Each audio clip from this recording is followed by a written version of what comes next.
Thank you. As you guys know, I'm Steve Dubois.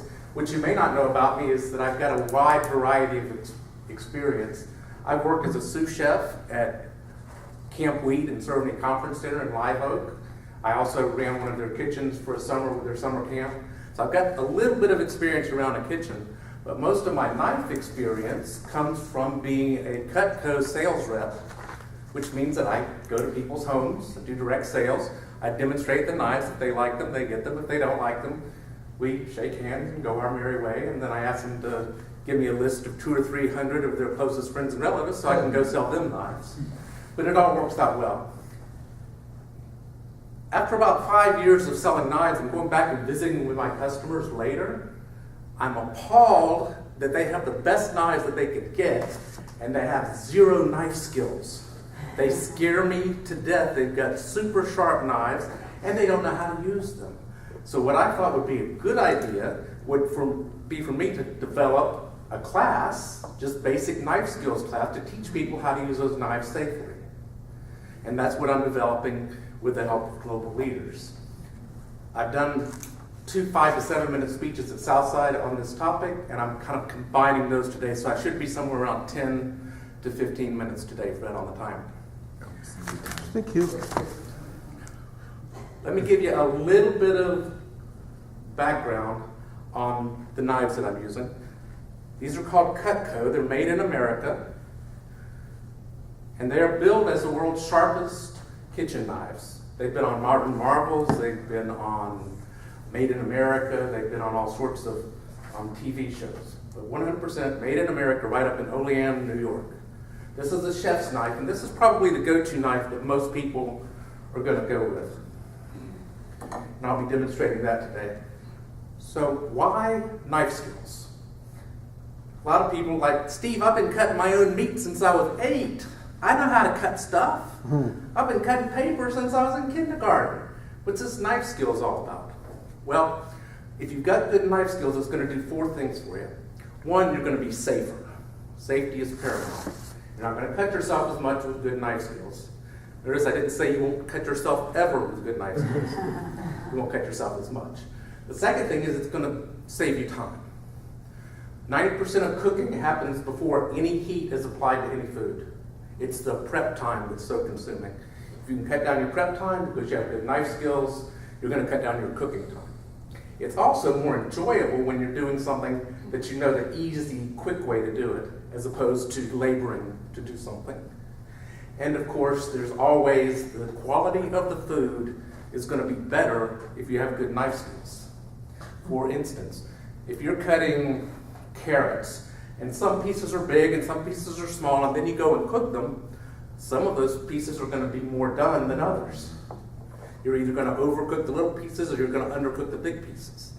Good knife skills will get you in the habit of making things uniformly the same size so they cook at the same rate. And that's going to make your food turn out better. So let's get started with a little bit. Let's start with the chef's knife. Probably the go-to knife, and this is what you're going to see on Food Network and cooking and all that kind of stuff all the time. The knife has a point. It has a heel. This particular knife has what's called a full tang. That means that the steel runs all the way through the handle. That's good for balance, and it's also good for strength. The point of the knife, very rarely ever used. It's not a screwdriver. It's not an ice pick. Okay? In certain instances, that point will help you, but most of the time, it's just because the knife ends there. Okay, so don't think of that as part of the tool. The sweet spot on most knives is going to be this back inch or 2 right here. Okay? Now the knife is a wedge, simple tool of a wedge. These particular knives are sharpened to about 1/10,000th of an inch. That's what makes them so darn sharp. So the way a wedge works best is if it's moving. Now if you thought of a wedge as like a woodworking tool where you take the stump and you put the wedge on it and hit it with a sledgehammer, that works, but it's kind of crude. The best way to use a wedge is for it to move in a forward or backward direction while it's doing the cutting. That exposes the fresh part of the wedge to the food as you're cutting each piece. So the proper way to use the knife, first off, handles are for hands, blades are for cutting. Okay, you'll see professional chefs all the time, they'll choke up on the blade like this. Do not recommend that. Handles for hands, blades for cutting. Don't mix those up. Okay, so the proper motion to cut with a chef's knife is you would start with the point down. Your food's going to be back here at the sweet spot, and I'm going to go down and forward at the same time. I'm going to have a very smooth motion, repeating just this much over and over and over again. This way my hand won't get tired. I'm not doing anything extraneous. The blade is down next to the cutting board, not close to my fingers. Very important. So let's just go ahead and show you how that works. For a piece of celery, I'm going to slice it in a couple of different ways here, so that the pieces are uniform. Always have a trash bowl for your food, by the way. And so the motion is point down, sliding forward, and simply going through. As you can see, you can get pretty fast with this, but the motion is pretty simple. It's the same thing over and over and over again. Now, this hand is in danger. So what I'm going to do, you'll see a lot of chefs with their fingers right up here next to the blade. No reason to do that. All this hand is doing is holding the food still. So to hold the food still, I can do it right back here. If I'm doing something I want to be really precise with, then I'm going to aim, mark, and slice. Aim, mark, and slice. But if I'm doing something kind of rough cut, I don't have to be that precise with it. I can just go with it. So fingers out of the way, curled up out of the way, and don't have to be right next to the knife blade. I'm not using these fingers to guide the knife blade. I'm using my eyes to guide the knife blade. Okay? So the next knife I'm going to show you is very similar to this. It's just smaller. This is a paring knife, probably the second most useful knife. Notice the similarities. Right? Handle, point, sweet spot of the blade right back here. Now this is what we consider an air knife. I'm going to have it up in the air as opposed to down on a board, because this doesn't really work very well for me. Something about having good knife skills is you can do lots of cool stuff. Now when I move this knife, my thumb's on the food. My knife is still going to move in a forward and back manner, but I'm going to do it right here next to the tomato. So the knife is still going up and back, just like it did on the board. I'm just guiding it around with my thumb.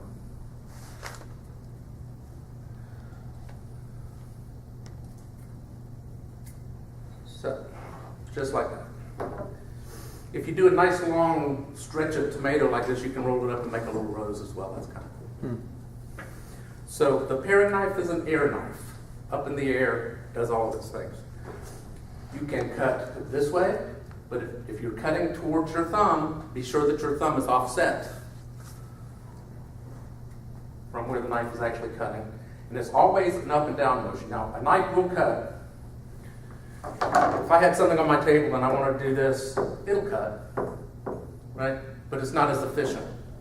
You want that movement forward and back to really be efficient. So these two knives are very, very similar, except this one is in the air and this one is down on the blade. But you can see that they are really pretty much shaped the same. Sometimes you need a different knife. How many of you golf? Any golfers in here? Could you play an 18-hole round with, say, 3 clubs? Could you make it all the way around with, say, a 2-iron, a 7-iron, and a putter? Mm-hmm. You can do that, right? Yes. But your score is going to be pretty darn high, right? Same thing with knives. You can do everything with a chef's knife. But it's not going to be quick, it's not going to be easy, it's not going to be efficient, and it's just going to take longer. So that's why we have sets of knives with different tools for different jobs. The knife I'm about to show you, I think we'll do the pineapple next. Now notice I have 3 cutting boards up here. We have cutting boards in 3 different sizes. For your house, get the largest cutting board that makes sense for your workspace. Because the large cutting board, you have room to organize things on the cutting board. If you've got a small cutting, if that's all you've got space for, fine. But if you've got a small cutting board, you can't really organize the food that you're cutting on the board. So always go with bigger if you can. If you've got a board that doesn't have feet, these have little feet with rubber things on them. If you've got a flat board and it's sliding on your countertop, that's not safe. So what you want to do is take a damp washcloth, lay it down on the counter, put the cutting board on top of that. It'll give it enough friction so the cutting board won't move. So that'll hold it, kind of anchors it in place. So let's talk about pineapples for just a second. They're pretty big and they're pretty tough. So what I'm going to do is use a bigger knife. This is called a butcher knife, not just for meats. I had a couple of people at Southside that are like, we don't need a butcher knife, we're vegetarians. And I said, well, they're great for pineapples too. So something I want to show you about a pineapple, and this is kind of cool. When we look at Mother Nature, sometimes we can be very surprised at what we find inside something that looks just kind of strange and bushy. We can actually get something that's really pretty beautiful. So this could be part of a centerpiece, decoration on a table or whatever, but isn't that amazing? Wow. That inside a pineapple you can find something that's amazingly beautiful. Now, whenever I'm cutting anything large, and I might be talking about an onion, I might be talking about a watermelon, anything fairly large, what I want to do, if it's round, is I want to take that roundness away from it. I want a stable platform to cut on. I want it to be flat. So if I was doing something like this, it can roll around every which way and give me a lot of trouble. So what I'm going to do is flatten one of the edges so that it doesn't move. There's two different techniques for pineapple. I'm going to make another flat edge here. Depending on what I want to do with the fruit when I'm finished with it, depends on how I'm going to go with this. One thing I could do is simply take a trimmer or a utility knife. We call it a trimmer, but it's just a utility knife. It's kind of a medium size. If I wanted to just do chunk pineapple to put on a tray, then all I would do is take my knife and I'd simply start peeling the pineapple. Now pineapples have a really rough interior there, right inside the peel, so you want to make sure you get all that off. But I could just go around and take all this stuff off and then chunk up what's left. Inside there's a hard core in the pineapple, which is why when you buy canned pineapple, it's always got that hole in the center. They cut that hard fibrous core out of that for you. But maybe I want to do something a little bit different with my pineapple. Maybe I want to use some of this peel to be the serving tray. I can do that as well. So I take my nice strong butcher knife and I would simply slice through that core. Now these would be the pieces for the chunk pineapple. But these pieces over here, I'll cut out the core, take my utility knife,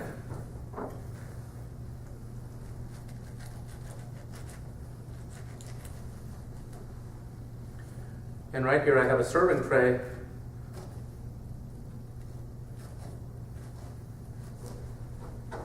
made by Mother Nature. Okay. How many of you like grapefruit in the morning? Grapefruit's pretty good, right?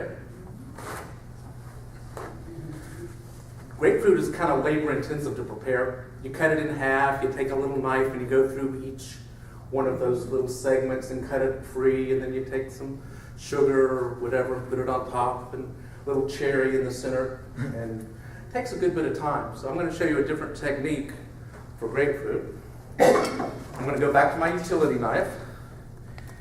Once again, I'm going to make a flat spot so that the grapefruit's not going to go anywhere. It's going to be nice and stable for me now. And then I'm going to do the same technique that I did with the pineapple. I'm going to take off all of that white stuff and get down to the fruit. Here we go. This is a nice pink grapefruit.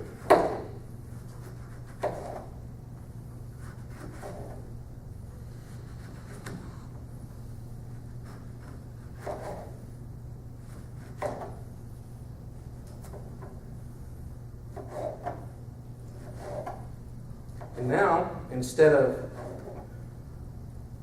using a spoon or something to cut out the segments, I'll just have my bowl set ready. Where each one of these segments are, I'll just take my utility knife and I'll just cut down to the center, and the segments will drop away. I can go through the entire grapefruit pretty quickly this way. Put them in a bowl and have breakfast all set in no time at all. And it makes a much better presentation. You can actually take the grapefruit and cut it in half on the equator and then serve the insides in that half skin that you pulled off. So basically what we're talking about is improving your time in the kitchen, improving the appearance of the food because you have good knife skills,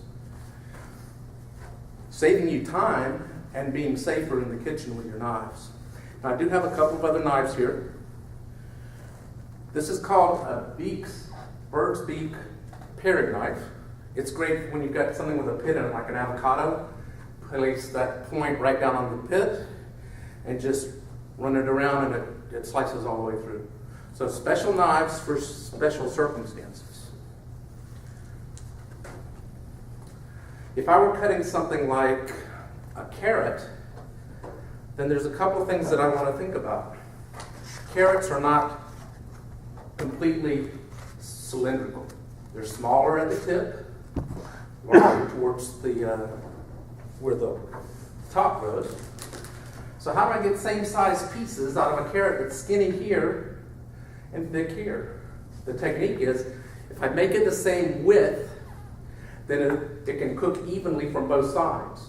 So if I make them thin all the way through, then they'll cook the same whether they're thick here or not, because the heat can get to them from the side. So you don't have to worry about this dimension as much as you have to worry about this dimension. And carrots are a little bit harder, but you can see that the technique is going to work the same. Point down, slide forward and down, forward and down, forward and down. And after a while, you don't really have to watch this very close. You can actually go pretty darn fast with it. Notice the sweet spot. I'm not trying to do this. Look how much my hand has to move if I'm cutting from up here. It has to move from here all the way down and through. Where if I'm on the sweet spot, I'm using the leverage of the knife and putting the full motion in with just a couple of inches of movement.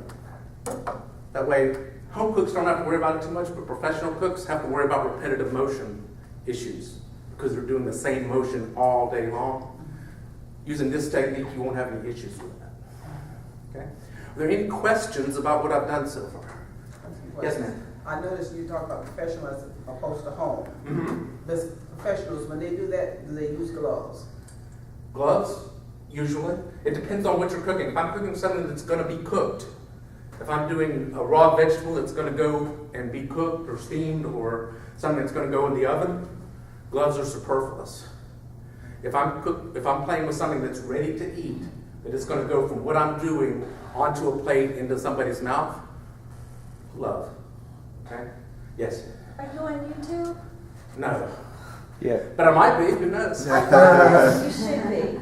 So. You should be. That was very, very informative. Yeah. I feel like I'm a cook. Yeah. When I worked at a bakery, I was a baker for about a year with the Great Harvest Bread Company. We did a live TV thing in the morning. One of the news crews came out, and we started getting calls like, "You guys aren't wearing gloves." It's like the dough is going to go into a 375-degree oven for an hour. There's nothing on our fingers that's going to be in there, and you can't feel dough with gloves on anyway. You can't work it right because you can't feel it because of the gloves. So people are very germ-phobic, I guess, these days. And, you know, the human race has survived for thousands and thousands and thousands of years before we had latex gloves. We're really going to be okay. We really, really are. I do use a hand sanitizer when I'm doing stuff like this just because it makes people feel a little better. But if you have a problem with a pineapple, you don't have to eat it. So, yeah.